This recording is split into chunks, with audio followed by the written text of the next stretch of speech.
getting the fancy car doesn't make you happy because then you have to clean the car, or getting a bigger home out of the city doesn't have, necessarily make you happy because then you commute farther to your work.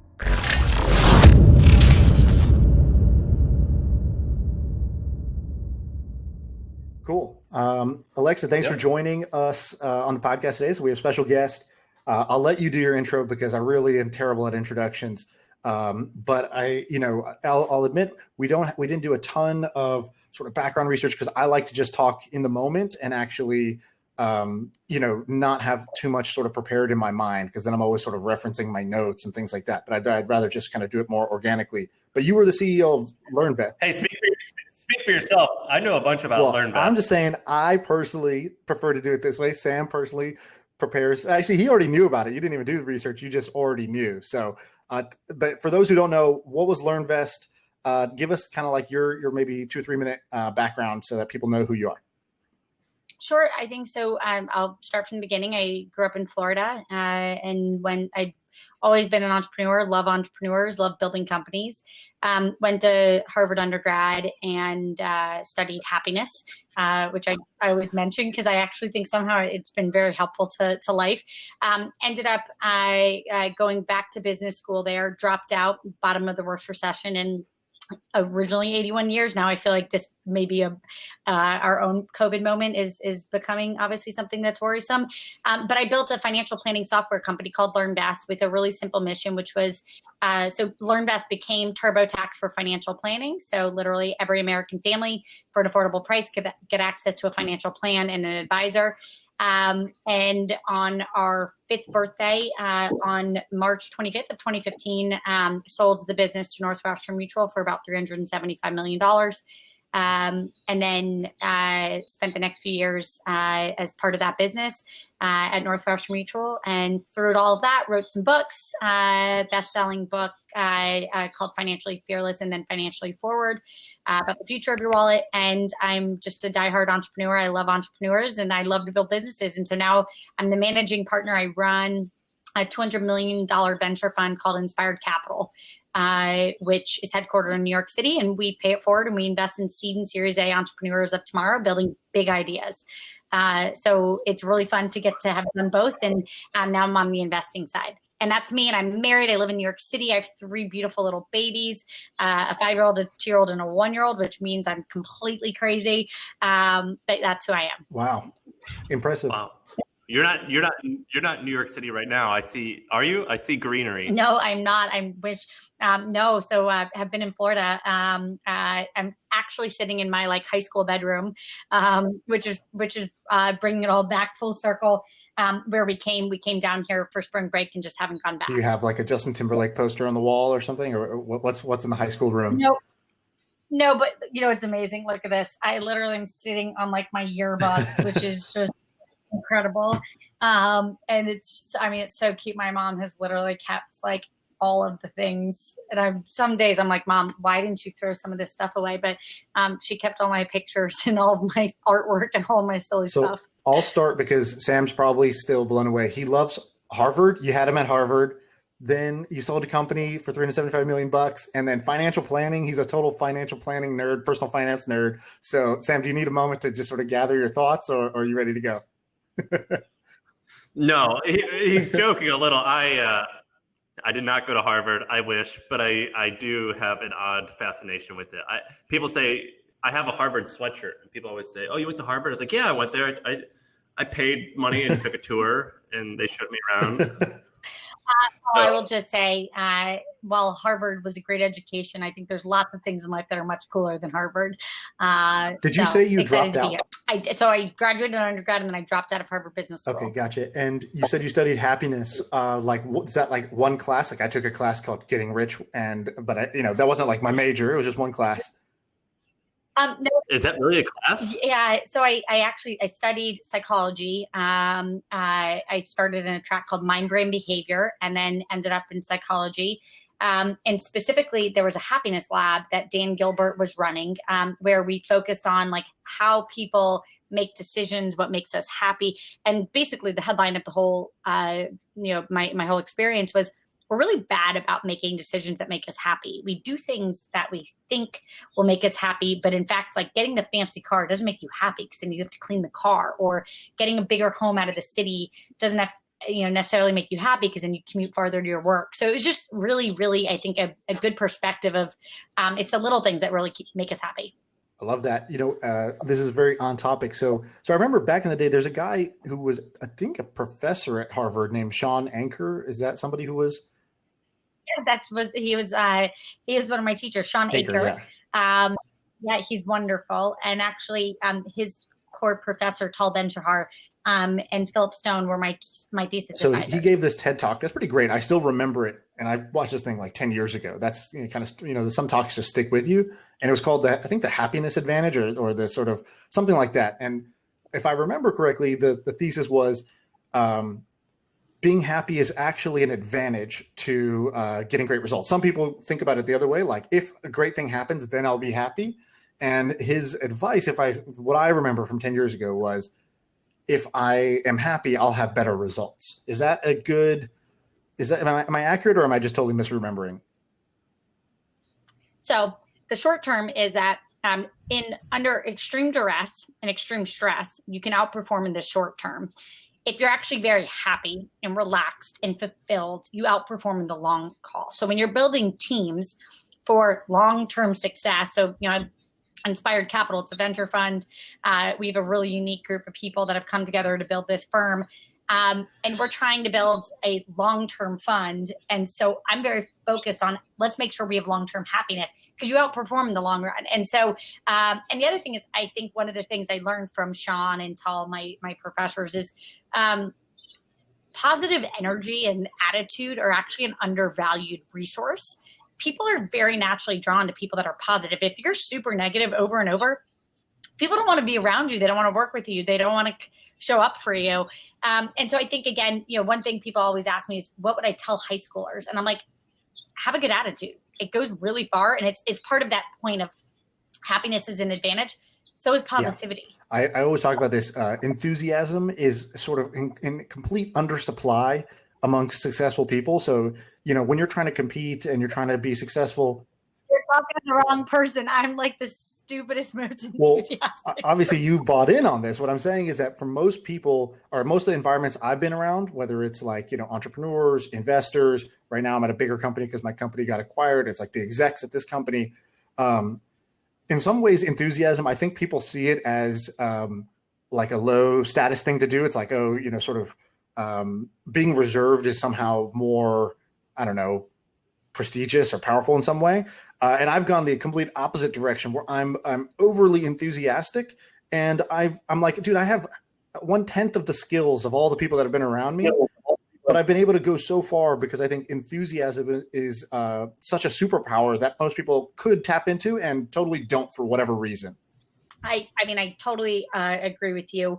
And beyond, not only do I totally agree with you, I also think it's worth saying that it is a skill that we can all adopt, right? Like just trying to have a positive outlook is something, I can't grow taller, or I can't get better at, a certain trait that I just don't have. Trying to be positive and trying to be joyful, I think actually is something we can all put on. It may not be easy for everybody to do it, but it is possible. Sam, are you an enthusiastic guy? I think I am. I think that's why people like this podcast. So we have a very loyal audience, and I think it's because people feel as though Shaan and I have a little bit of a contagious energy. And yeah, it is positivity, or it's very positive. But I think some of my coworkers will say that I'm kind of grumpy because I've got to be the bad guy, unfortunately, a lot of times. And I think you have like an angry enthusiasm. Your switch flips from like extreme enthusiasm, and it's super infectious, to like quickly very angry or grumpy about something, and then you switch back sort of effortlessly. But for the people around you, they're probably just getting rocked by it. Yeah, I like maybe you were like this, but like I will fight with my like executives at my company, but then we can just hug it. We're good. But I'm definitely like that. Can we talk about LearnVest a little bit? So I used you guys when you first came out, and I mean I didn't have a lot of money to where that was like an issue, but I was just starting to use it. What was the premise behind the business? Because I think it kind of pivoted once or twice, right? So we started, it was, the business plan was always the same. It was content, tools, and advice. And I started it out of my own savings. So we started with content because back in 2008 in New York City, I actually founded the company in 2007. You could do a free newsletter and just kind of get going. And so we started creating a brand. We started trying to talk to our users and just have a really authentic voice to say, for me, it was pretty stupefying that I could graduate from a great school. I worked on Wall Street. I was really good at math, really good at economics. But when it came to just the basic questions of my wallet, how many credit cards should I have? What's a credit score exactly? And how do I make sure I keep it safe? What are the activities I need to do to make sure my wallet is strong? How do I, how much can I afford in rent? Really basic questions. The fact that very clear answers was kind of wild. So we started with content, and then we always said it would be content, tools, and advice. And so once we finally raised enough money to build a proper tech team, we started with a budgeting app, which was a place for you to see all your finances in one place. And then what we quickly realized was people wanted advice, and I had no idea what advice looked like. Chat, what it looked like, phone calls, call center open 24 hours a day. I had no idea. And we just said, we'll follow the customers. And we originally started on, when you build content, you want to focus on an audience, a specific one. So we started with female millennials. And then by the time we got to advice, we just served households. So it was never a pivot. It was very much just like an extension of what we were doing. And by the time we get to advice, we actually built financial planning software that could take any family and ingest 60 data points about them, and then would spit out exactly what we call GPS for your money. So literally a living and breathing financial plan. And then we connected you to, I'm a certified financial planner, and we connect people to trusted advisors that worked full-time for us. And so that's what we did. And it was a subscription service. And then by the end, we had companies buying LearnVest software for all of their employees as a benefit, akin to your health benefits and your 401k benefits. And so that's what LearnVest became. We became the largest, fastest growing online financial planning company. How long did it take to go from, so I don't know if you know about my business. We're hosting this podcast. It's called The Hustle. It's content as well. And we're also building tools. How long did you go? So I'm very familiar with the content game and this strategy. I think it's great, but most people fail at it. I think it's quite hard. How long did it take to go from content to creating your products? So we started content in May of 2007 is when I founded the company. My then boyfriend, now he's my husband, his dad was our lawyer. So shout out to him. He was the best. And my mom was the secretary, literally, like signed the formal paperwork. I'll never forget it. And then I'd written a 75-page business plan. And then by the time that I dropped out of HBS, it was December 18th of 2008. Moved to New York and started. I remember I gave myself Christmas. I said, you get basically a week and then it's go time. And so started building January 1st of 2009. And then by the time we launched the company, like truly launched to our first 10,000 users, was the following January. We built out all we launched these thing called boot camps, which were 10-day programs that people could go through to learn about their wallet. And they were free. And we quickly one day realized, holy smokes, 10,000 people have signed up in a week to go through one of these programs. And from there, we just kept building, and we kept talking to our customers and saying, what kind of tools do you want? What do you want advice to look like? And one day people would write in and say, I really want to talk to a customer, I really want to talk to somebody. I have questions. And so we then, keep in mind, it's a regulated business to become a financial advisor. And so we had to go get regulated and became a registered investment advisor. And we then opened it up that you could pay to talk to an advisor. And we said, let's make it super honest, really transparent, no hidden costs, just on the site, exactly what it costs. And while you step back, it seems really logical. Like what we were doing was never illogical. But it actually flipped the whole industry on its head. The industry used to pretend to give advice away for free, but then charge you deeply on all the products that they would give you. And all of those fees would actually be pretty material. So if you had $100,000, you were paying $2,000 a year for advice. And that didn't always feel good. People were very distrustful. And so we just said, flip it over, make it $500 for the year to get access to unlimited advice, and we'll sell no products. So that we always can trust that our advice is the right advice.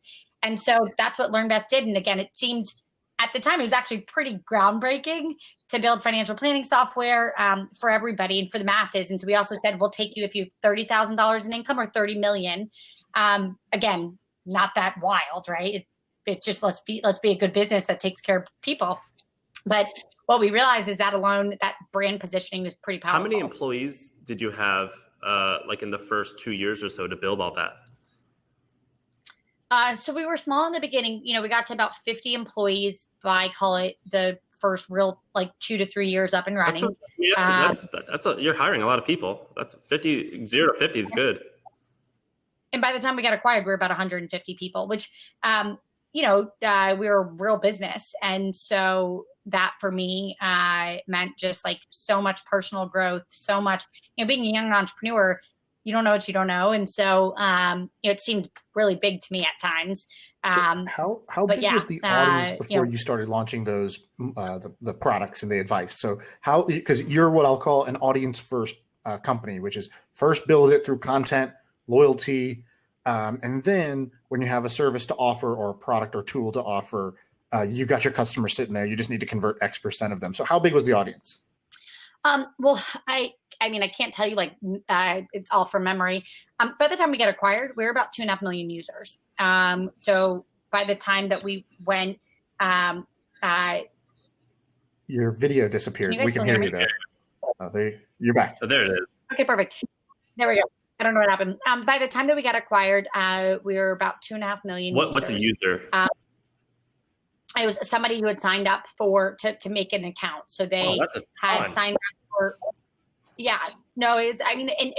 so it's funny. We were really old school. We actually didn't ever spend on advertising.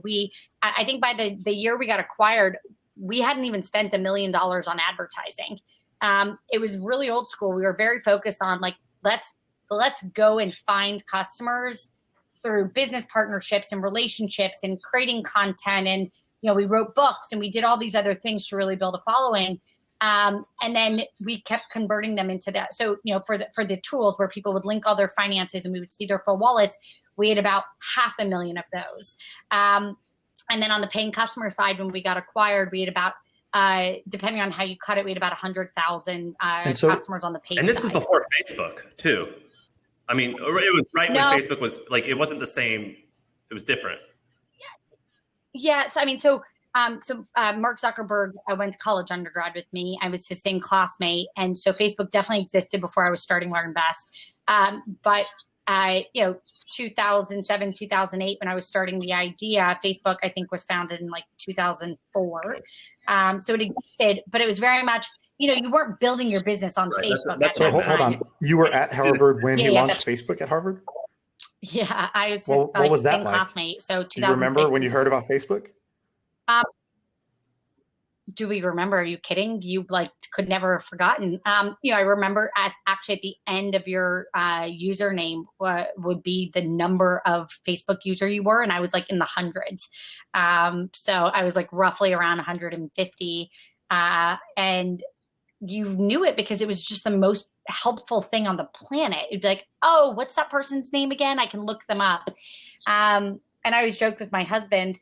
When my husband asked me out, I couldn't look up who he was yet. He'd asked me out before Facebook existed.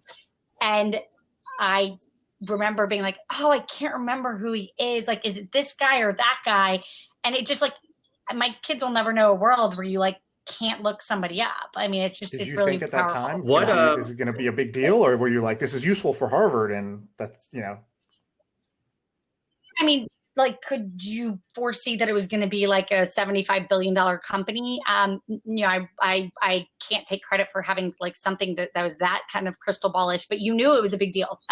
Really quickly, you could just tell. It was the amount of time you were spending on it, how quickly it was spreading. When it went to other colleges and you could look up your friends at those schools, when you could poke people. I mean, it was, to the credit of Mark, it was an incredibly infectious platform. And did you know him personally or no?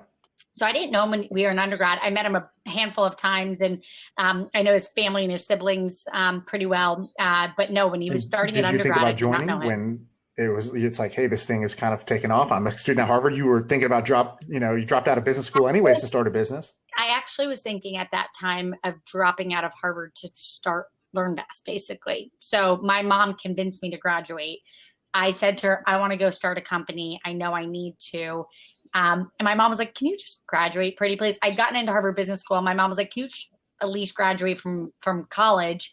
And to my mom's credit, I did. I'm glad I did. But that itch to go start something was like pretty alive. And I, to the credit of like a Mark Zuckerberg, when you are so close to seeing businesses get built, I think they called it the Facebook effect, which is when you can see how powerful the internet can be. And if you're a hardworking person who has skills, you're like, maybe I should go do something. But so yes, and I will definitely say I think Facebook spawned an entire set of entrepreneurs. You said you got acquired when you guys had I forgot how many, but I've read a blog post which was like, hey, LearnVest gets acquired for whatever hundreds of millions of dollars, and it seemed to me when I was doing my kind of back of the envelope math, I was like, so they were doing sort of like this. My math showed me you guys were doing like less than 10 million in revenue and got acquired for, you said 375 million.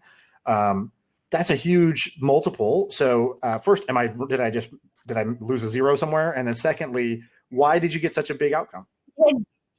That's what I wanted to know. Yeah, no. So we were definitely doing a lot more in revenue than that. But, I think what we developed was a pretty powerful software. So we had about 8 patents on our software. We built cash flow based financial planning software, which didn't exist, which is really silly if you think about it. Most of the financial planning software out there was focused on helping, people who are quite wealthy think about how to build more wealth, but it didn't have to ever net, can you pay your bills? But for 95% of the country, right now, 78% of the country lives paycheck to paycheck. So actually that software that existed would never have worked for the majority of the entire country. And so we built cash flow based financial planning software, which actually would say, how much cash do you have? And can you pay your bills? And if you have something left, then where do we go put it? And so it was a pretty profound technology platform. And in fact, I even chatted with somebody else the other day who's trying to build like a similar company to LearnVest, because there's still demand for these software platforms by these big financial institutions, and they're really hard and they're very tedious to build. So no, and then Northwestern Mutual also is just an incredible business, and they have 5 million plus families across the country that they serve, and for them to be able to take our software and go deliver plans to everybody was a very powerful concept that the CEO had. So basically I calculated your revenue wrong. You had more revenue than that. And so that was the first bit. And then the second, that's good to know, of what was the sort of differentiator. It's just a technology asset that's really powerful that could drive material outcomes. I want to come back to, you were saying that you're talking to people who are building similar tools. I want to come back to that in a second, but I have 2 questions for you. Were you profitable when you guys sold? We were like within profitability, meaning like depending on how we were spending, we were near profitable, and we could have been profitable. One thing that's worth saying, we were incredibly lean in how we had run. We had just raised $35 million. So my mandate was to continue growing and build out business units at that time. But again, I'm a recession entrepreneur in my DNA. We always lived as though we didn't have extra money. And it was just, I think we went through a moment post 2010 where it was all about growth and get as big as you can, with no mindset to profitability. My roots, first of all, are like, I'm naturally, very, very frugal, very scrappy. Every dollar we started spending was my own money. In the early days, that's how I stood the company up. And so that was, and I read a few different founders saying that that's the best way to be a founder. And I lived it because I felt like it was the right way to run the business. And so even when we were spending, like, there were no dollars that were not going somewhere. I'm going to get this number. This number will be roughly right, but we had something like $45 million of cash when we got acquired on the balance sheet. And meaning that we were never spending that much money. Why raise so much? If you had just raised $30 million, you had $45 million in the bank. That means you had some like $10 or $15 million when you raised your last round. And if you're making good revenue, why raise in the first place? And also, why sell? So great question. So I think, first of all, we literally just raised when we got acquired. And Northwestern Mutual actually had just invested, and then they came and said, actually, we'd like to acquire you guys. So that's that. And then why sell? So what we were building to be able to go get it to, our direct to consumer business was growing. But I remember every day we were, signing up 40 families a day, 40 households a day to get financial plans, or, some days we do 200, but it was. And I remember thinking, we built this incredibly valuable asset, and we built it because we really believe that it should be something that should go as quickly as we can across the country. But getting people to financially plan is really hard. It's not like anybody walks down the street and says, oh, I can't wait to go get a financial plan today. That concept didn't exist. And I always joked, I actually was telling an entrepreneur today, I was like, God, I really did run a hard business to build, which in retrospect, I think made it, I'm like an even scrappier entrepreneur than I thought, if that makes sense. Like if I was selling shoes online, like holy smokes, how much fun would that be? And I feel like that's an easy business to build, but I was selling something that was hard, right? And we were productizing a financial plan that nobody ever was super excited about. And there was some part of the population that loved it, but we were telling people, hey, a financial plan is going to make you better. And then once they tasted it, they loved it. So our customers were super sticky. But I remember thinking to myself, oh my goodness, Northwestern Mutual has 8,000 financial advisors that passionately care about the mission in the same way I do, that can actually go and use this platform to get to more families faster. And if I really believe in our mission, that's probably the right thing to do actually for this business. Is if you could tell me that I could go from 100,000 to 5 million in a short period of time, and like guarantee that would happen, like that actually is a better use of what I built. It does make sense. If that makes sense. So did the company Northwestern Mutual, did they acquire you based off of, was the frame or the valuation based off of how many customers you currently had, or did they just say, we don't really, this is a behemoth of a company, we don't really care about your users, but what we want to do is just take what you built and plug it in on our back end and. Yeah, I mean, I think, and again, I can't speak for how they valued the company exactly. I wasn't part of those conversations on the back end, but I think that what they viewed it as was, they'll say that there were three really powerful things. The first was an incredible software that they could plug in that could go to their customers. The second was our entire platform. And if you go in northwesternmutual.com, today was effectively LearnVest. We just moved over the tech stack, made it so you could log in, see your finances, use a lot of the tools. We launched their mobile apps, everything, leveraging all of that. And then the final thing was the team. And I think one of the things I was most proud of is by the time that I was, I joined the management team, but so did at one point, roughly a third of the management team of Northwestern Mutual was the LearnVest original team. And Northwestern Mutual is an incredible company. You have to remember, they do call it 35 to 40 billion in revenue. They'd be a Fortune 50 company. And the little tiny startup, and by the way, I forget how many assets they have, but it's like $500 billion of assets. Like they are massive. They're blue chip. They are solid as can be, been here for 163 years. But for a little tiny startup that they acquire to come in and be such a big part of the future of the company really shows you like the talent, the innovation, the thinking. And then they got a whole campus in New York City that they still have today, which became a bit of their digital headquarters. And again, it was 150 people when we got acquired, but at some point it became close to 500-600 people that they were envisioning growing it to be their full. When they offered, were you just like, hell yeah, in, or because you had just raised? I mean, and if you said yourself, it sounds like it was a slog a little bit. If I'm kind of reading between the lines, like you're like, oh my God, it's 40 users a day. Like this is really freaking hard. And they offer you that where you're like, yup. And, or what was that like? No, it wasn't that simple. We had a handful of other acquirers at the table, and I actually took my job very seriously, which was your job as CEO in those moments. If you take your job seriously, and maybe this is just how I'm wired, my job was actually to go get all of the opportunities and unemotionally bring them to the board and to say, here are all the different paths that we can take forward. And then the board came together and made a decision of what we thought was best for us. And I actually waited until that day, which was the morning that we signed, to make my decision, because my job was gathering all of the different opportunities to bring them to the board and say, here's what we have in front of us. We can go this path, or this path. And to be crystal clear, it was never like a stressful decision in that. Staying private also was a really good decision. Like, we had, as I said, about $50 million of cash. I actually think it was 52 million, if I remember correctly, of cash on the balance sheet. We were growing. It was starting to get easier and easier because we'd launched LearnVest at Work, which was growing rapidly. And we were selling the software subscription in tens of thousands. That's way more fun than, 100 a day. Way more fun. You're like, great, I can do this. And that business was really taking off. And I just started to see the oxygen of it. And I think the point that I'm making is every minute to getting there was a lot of work. It was never one of these businesses that just like, overnight, 7,000 people show up to Chipotle and can't wait to eat our salads. Like, it was not anything like that.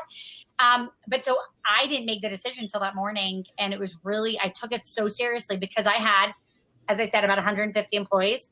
I had, hundreds of plus shareholders, of people had been part of the company and at some point left, and then all of our investors. And so I had to think on behalf of hundreds of people. And I felt like your CEO job is actually a really serious one, which is to bring it to the table and then make the best decision on everyone's behalf. Knowing that some people would be thrilled about an acquisition. Some people would be like, why are you selling? This is such a good business. It's going well. And I just also knew it was. What do you regret about that journey? I mean, are you would you take back selling, or are you happy with that? Would you take back raising all that money, or are you happy with that? Is there anything that you're like, I really... No, I don't regret a single thing. I have to say, the CEO, John Schlifsky at Northwestern Mutual, was one of the best leaders that I ever have had the chance to work next to.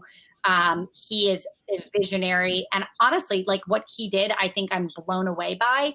As big companies think about, ingesting innovation, he was brilliant, I think, in how he did it. And I think there's another guy named Christian Mitchell, who's the head of strategy, and he was instrumental in it really was his idea, the acquisition. He became a best friend and somebody I admire. And, to take a fast moving, go fast, break stuff startup in New York City with 150 people who are forward leaning in every way, and then taking a company that literally is about as blue chip as you can get. The 163 years, they will live through every major challenge that we could go through as a society. And to put us together, it was kind of a brilliant marriage. And we always said what cemented us was our values of, we believe every American family should have a financial plan. It was a very simple marriage, but it was it was the odd couple. I actually think some story one day wrote like the odd couple came together. And we felt like we made each other better. And I think, personally, I got to grow a lot through it. Most times when a startup CEO gets acquired, they like sneak out the back door as quickly as they can. And I cared deeply that by the end of it, that I wanted to make sure they felt great. And I wanted to feel like I had done what I said I was going to do. And so I ended up staying 4 years because I had such a good time. And I think that speaks volumes to Northwestern Mutual, which again, I was chatting with a few friends who sold their business in the last week, and they were like, how did you stay 4 years? And I'm like, I loved it. And that doesn't mean there weren't hard days. There were brutal days. There were really hard days. We shut down the LearnVest brand at one point because it really made more sense for it to live on the parent company, because the parent had been around for 163 years and LearnVest was a tiny little brand. And I was proud of that decision also, because it was the right one for what we promised that we were going to do. Crazy interesting. I know Shaan's thinking of something. I was just going to say, if you can be this enthusiastic about Northwestern Mutual, you sure do have the enthusiasm skill mastered. So I commend you for that. So what are you looking at now? So you invest now. you got a fund, Inspired Capital. What spaces are interesting to you nowadays? So Inspired Capital, we're an early stage fund, so seed Series A. We're totally generalist. We're literally looking right now at everything from restaurant tech, so food tech, which is really interesting. It's a mix of fintech and sourcing of any type of food that we will all eat, from straight to agriculture, farms to your coffee shops. That we're pretty excited about. We're really focused on the future of money movement, and there's some really cool things we're working on there. We just invested in a company in the trucking logistics space, which we think and hope can put lots of people to work.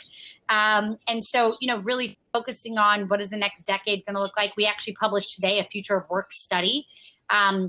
And I heard this great quote. We basically started the year in 2020 and we're ending this year at 2030, just in how much we have just advanced the ball on how and who we all are and how we will think. And, being a working mom, how amazing is it that I can actually excel at my job, truly excel, and actually see my kids probably an hour and a half to 2 per day more. I mean, I will say, I think we're living through one of the biggest seismic shifts on our planet right now, ever, maybe the probably biggest in my lifetime. The global health world is collaborating in ways that you've never seen because we are all focused on a common enemy of COVID. And I just think the world is incredibly exciting. And I will say, when you see asymmetric dislocation like we see right now, because the world is on its tilt, that's when innovators go nuts. And this is like my favorite thing. I talk to 10 entrepreneurs a day, and as you can tell, I'm honestly just a junkie for founders. I love building businesses. My brain loves nothing more than hard problem solving. And I was just saying to a founder before this, companies have seasons, right? You have spring, summer, fall, and winter. Winter sucks, right? And as I just said, I had plenty of winters at LearnVest. Summer is when it's fun and things are exciting. And I like to say that, the Inspired Capital team, we are our best when it's winter. And for a lot of businesses right now, this is a winter. It's a scary time. And so this is when we want to be the best teammates. I was just going to ask you, you talked about future of work, and you think there's a huge shift going on. I think a lot of people right now are talking about this remote work. What does that mean? Is this sort of permanent? Is this temporary? What are the secondary effects? I'm curious. What's something, it's the Peter Thiel question. What's something that you believe about the future of work that is not sort of consensus right now? It's not something that everybody is saying. Do you have any sort of original views or contrarian views around the future of work? I mean, I'll just say a few things I've been thinking about lately. I don't know that we will go back to offices. So let's be clear. But I think a lot of the fat will be cut. And what I mean by that is I don't know about you guys, but I used to be in cabs and running and Ubers and subways and sprinting and planes and trains and the frenzy of what I used to do, because there's so many social norms. Like if I'm going to see you in the city, I wouldn't be like, hey, let me just Zoom you, right? You'd be like, that's rude. Come visit me. Why? So just, I think the amount of what I'm going to call useless friction that we used to apply to our lives that now looks calmer. So that's great. I think, I'm really bullish on just equalizing households. I actually think that this is a great equalizer. Everybody's partaking in so many parts of running a household these days because we're locked in our homes, and that's going to create some permanent habits that I think are going to be better. And, I'm really fortunate to have a phenomenal partner in my husband, and we really do both a lot of everything around our home. And I think that that's going to be hopefully more normalized going forward, as I think a lot of parents are going to realize it's not a choice, stay home or work. There's this very powerful middle path. And so, I think the gig economy going into this intermittent work economy is just exploding right now. You can work 20 hours a week if you want to. You can work 70 hours a week if you want to. And I think that so the only other thing I'll say that's not consensus, I am deeply worried about how 40 million Americans are going to get back to work. And I don't think, the markets right now, Main Street and Wall Street, are completely disconnected. I honestly wake up at 3:00 in the morning wondering, how are 15 million households going to be absorbed when those jobs don't come back. And I'm worried about that a lot. So that's one thing I'll say. I sometimes wonder why more people aren't talking about what we're going to do with the jobs that do not come back. And that worries me a lot. What's your background? What part of Florida are you from? So I grew up in Jacksonville, Florida. I was born in Kentucky. I grew up in Jacksonville, Florida. My mom's side of the family is from South Bend, Indiana. My grandfather was a welder who, his whole life, my grandmother worked at AT&T as like a operator. I'm doing the spinning motion. She was literally operator, switchboard operator. And then my dad's side of the family, Von Tobel, as Swiss Belgian, and then both my parents were in the Army as doctors and nurses. And so my brother was born in Germany and I was born in Kentucky. Well, it sounds so I'm from Missouri, and then I lived in Tennessee. So I'm from a normal family, like not a Silicon Valley, not a Manhattan family. I live in San Francisco now, and I'm deeply, I'm definitely on like the inside of like a lot of the, the San Francisco nerds. And it sounds like you are on the inside of the Manhattan relatively elite circle. I mean, the partner for your capital for your firm is like a pretty big deal, the Pritzker family. So does it feel ever like you're an outsider of, do you feel a little bit more connected to like your roots and you said Main Street and Wall Street. Does it feel more like you're connected to your roots where you grew up, or do you identify more at this? I mean, and I say this because I'm in this crew too a little bit. Like this, we're pretty elite, right? Like we're like in this like relatively tight circle. I mean, where are you an outsider? Do you think? Yeah, I'm so glad you asked this question.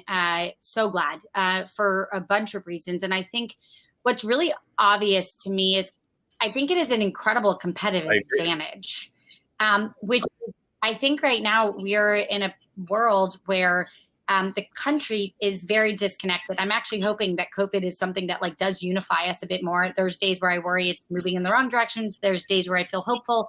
I think the fact that I came from a really, again, like my dad was in the Army as a doctor. My mom went to boot camp, was a nurse. My mom was a nurse practitioner. My dad passed away when I was younger. So I was actually raised by a single mom with three kids. I have two older brothers who are also both doctors. But like, it reminds me every day that the bubble that we live in is completely ridiculous. And in fact, I am a certified financial planner who stared at America's wallets for a decade. And the headline is people can't afford anything and everyone's stressed. And if you don't have dignity to be able to put food on a table for your family, guess what? That's a pretty stressful thing. If you're not sure how you're going to forget like saving for retirement, if you don't know how you can actually feed people right now, holy smokes. And now that I've become a parent, like that's so much more visceral. And I actually think it's a real competitive advantage to remember that there's 300 plus million households in this country, and that not everybody is on the same page, and technology isn't always moving everybody forward. And so I think it's a major advantage to not forget that. And again, I'm literally in Jacksonville, Florida right now, in Ponte Vedra, in like my childhood bedroom. And I'm so proud of my roots, and I'm so proud of my family and what they've helped me accomplish.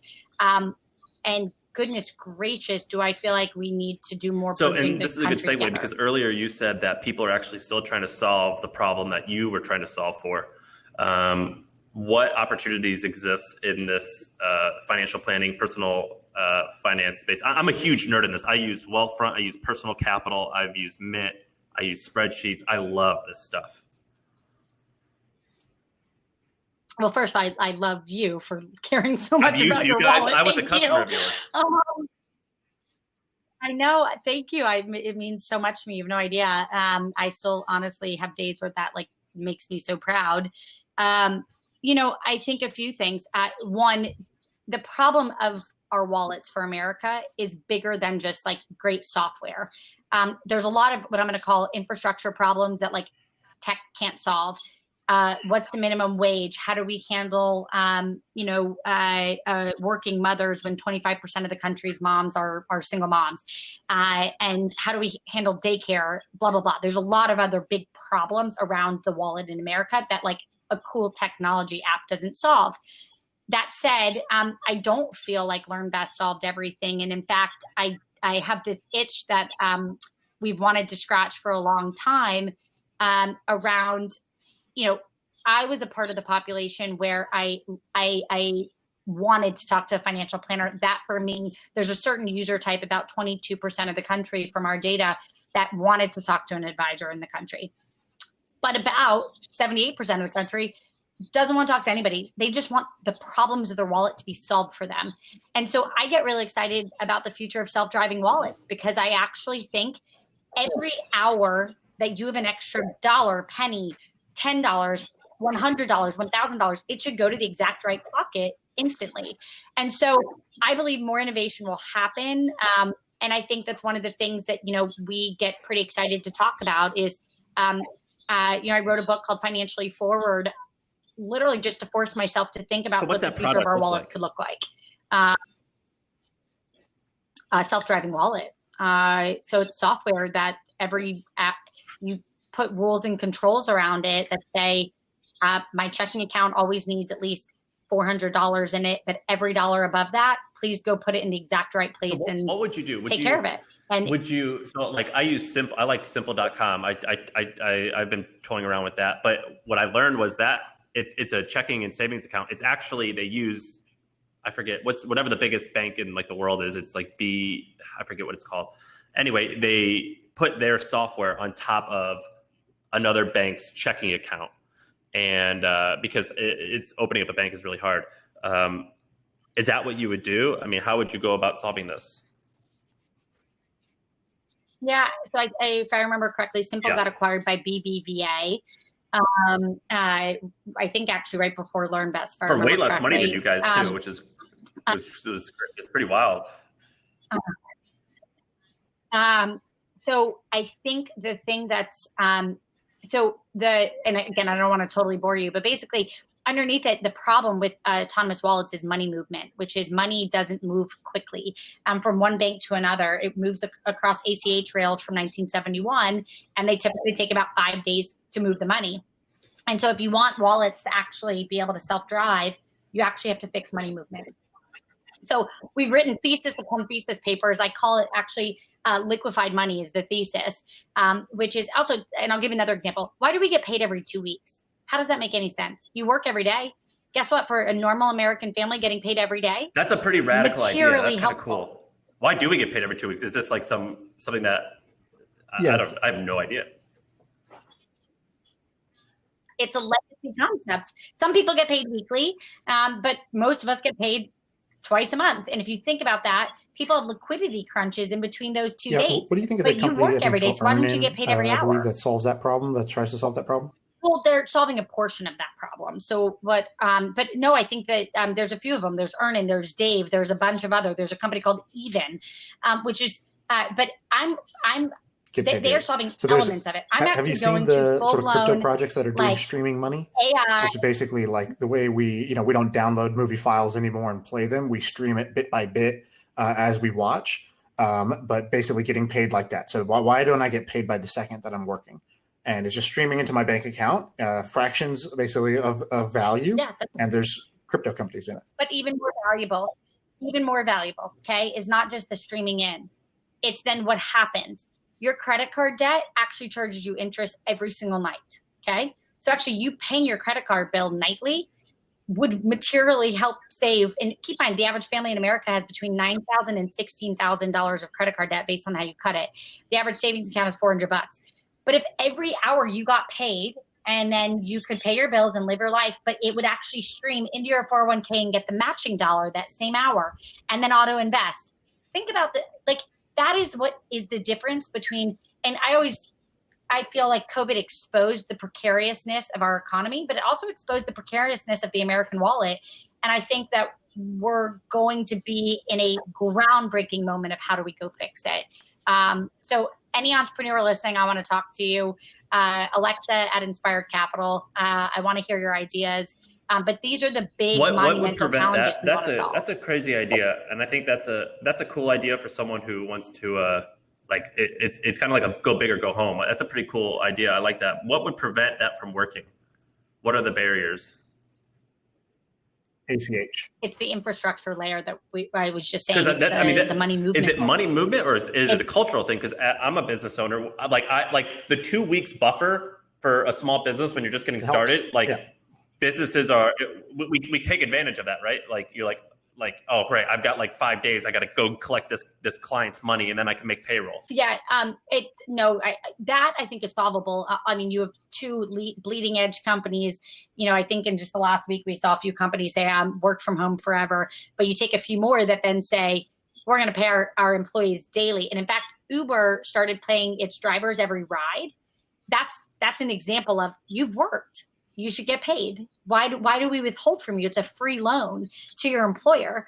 And at some point that will break down. But that's not the thing I think is harder. It's actually the money movement piece of, because our wallets have been unbundled. We used to have wallets at one place, let's say Chase, and you used to have your credit card there, your savings account there, your checking account, your 401k, et cetera. You now both of you have named while you've been on this call, 7 places that you have financial accounts.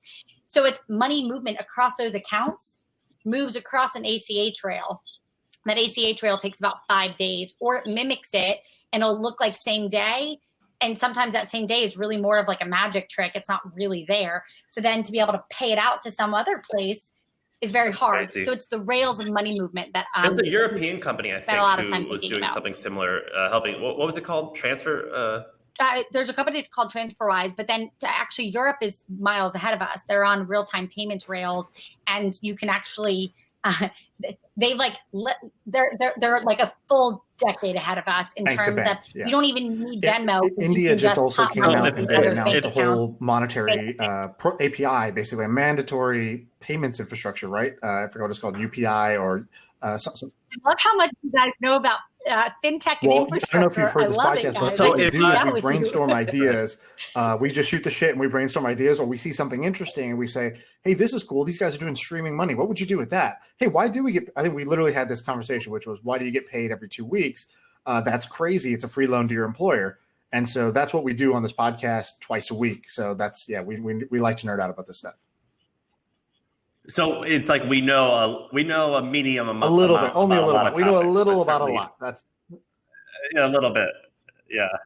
One of my favorite ways to brainstorm is I like to look at companies in other countries and just be like, do that in America. So like Gilt Group, Kevin Ryan was like, oh, I see this French company's doing this. Let's just do that in America and we'll put a little spin on it. What's a European company or an Indian company that is doing this quite well that I can go and learn about in order to see like how this is done? Because this is like pretty hard to conceptualize, right? Because we're like, it's been done this way for who knows, decades, hundreds of years. Yeah, I mean, to be honest, for the standard of what I want to see built, I don't believe that there's a company that is close. There's a company in the United States that's starting to think about this and doing a good job, also called Tally, where Jason, the founder, is wonderful. And it, he was helping people. He started with credit card debt, pay off their credit card debt faster, which was the core pain point, and starting automation around it. But I think I want to like fast forward the decade ahead where we actually get to instant streaming money. I call it liquefied money. You're calling it streaming money, where your money can always be optimizing to the right place. And that gets pretty powerful when that begins to happen. But most importantly, not only is it powerful, it meaningfully changes the life of American families, or across. I'll challenge one thing, meaningfully which is, changes. So I've heard this idea before about basically, hey, what's the category of what you built? It's like PFM or something like that. Yeah, PFM, Personal Finance Manager. And the theory is basically you have things like Clarity Money and LearnVest and others that were basically all like, hey, we can suggest some things. We can show you some charts and analysis, but like fundamentally you, the user, make the decision. And what you're talking about is the software makes the decision, right? Self-driving, basically. Like it's not you're sitting in your car and your car suggests to you how you should, turn or change lanes. The car changes lanes because it knows where you're trying to get as your destination. And so I've heard before that, hey, what we need is for to get AI basically to the point where it can actually make the decisions and optimize the money for you, so that the user doesn't have to make decisions. The user says, I have these financial goals for myself. This is my income coming in. Here's my bills. And it basically does it. And what you added on was the reason that can't happen right now is because the transfer is too slow. But it seems like there's a middle step, which is just right now, the software doesn't decide, the user decides. And most users don't want to think about that or make those decisions. That most people are not active with their money management, much to your chagrin, I'm sure. So is it more about software deciding versus user deciding, or is it more about liquefied money? So liquefied money matters, but then to your point, so I want to answer that with a visual question. When we imagine money right now, we imagine money by saying, okay, I'm going to log into my E-Trade account, and I'm going to stare at all my graphs and look at things, and I'm going to talk to an advisor and tell them my goals, and then like a lot of things are going to be executed. I almost think that we are thinking about the limits and the bounds of what technology offers today, as opposed to what the customer really wants. If you ask the customer what they really want, they want enough money to do what they need to do, and they want everything else to be taken care of. And like for most people, thinking about money all day long is actually not fun or exciting. And in fact, it's quite stressful. So imagine, and so I almost think we visualize money based on what exists, but imagine a thought exercise, and I'll use an Amazon Alexa since literally there's like 17 in my brother's house, and he just likes to yell at me all day and he thinks it's so funny. But basically, let's use an Amazon Alexa, and imagine you could walk in your kitchen every morning and just say, you have surveillance. So you have rules that you've set around your wallet. So has anyone broken my identity? Has anyone done anything bad or untoward? Restrictions that you put on. So like my kids' credit cards can only spend $50 a month and whatever it may be. And then you already clearly laid out goals, and it just does it for you. And so you walk in like, why do I even need to look at my money? All I care about is, are there any crises? No. Are the rules I've set up in place? So any extra money, I need $400 in my savings account for checking for, if I need cash, we're going to obviously go away from cash permanently at some point. And then everything else just optimized for me. And that's math. The thing I love, I am a math geek. I've always liked math growing up. I always loved it. Math is really beautiful because this isn't, we're not trying to cure something, a disease that this isn't a COVID situation where we don't know that, we don't know what to do yet. We are looking for a vaccine, to use that as an analogy. This is math. For every American wallet, I can mathematically tell you where their next dollar should go to save them money, make their life better. And outside of them telling us what their goals are, then the math can do it, and it can do it every hour or every minute. And at some point when you get there, that is better for the American wallet.